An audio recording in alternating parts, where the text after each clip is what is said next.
સુરતમાં વધી રહેલી ચોરી સહિતની ઘટનાઓ વચ્ચે જૈન મંદિરમાં ચોરીની ઘટના બની હતી તો ચોરો સીસીટીવીમાં પણ કેદ થયા છે। સુરતમાં ઘણા સમયથી ચોરી સહિતના બનાવમાં વધારો થઈ રહ્યો છે ત્યારે સુરતના આડાજન વિસ્તારમાં જૈન મંદિરમાં ચોરીની ઘટના બની હતી। આડાજન ખાતે આવેલા જૈન મંદિરમાં બે ઈસમો પ્રવેશ્યા હતા અને મંદિરમાં મૂર્તિ પર લગાવેલા આભૂષણની ચોરી કરી ભાગી છૂટ્યા હતા તો ચોરો સીસીટીવીમાં કેદ થયા હોય જેને લઈ પોલીસને જાણ કરાતા આડાજન પોલીસ કાફલો ઘટના સ્થળે પહોંચ્યો હતો અને ગુનો નોંધી તપાસ હાથ ધરી હતી તો મંદિરમાં ચોરી થતા ભક્તોમાં રોષ જોવા મળ્યો હતો।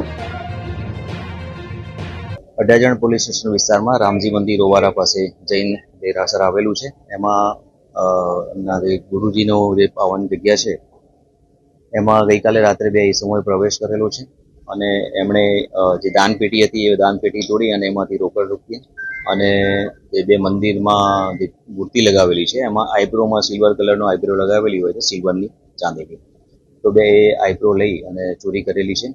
સીસીટીવી કેમેરામાં હાલમાં બે ઈસમો દેખાય છે એ બાબતની તપાસની કામગીરી ચાલુમાં છે।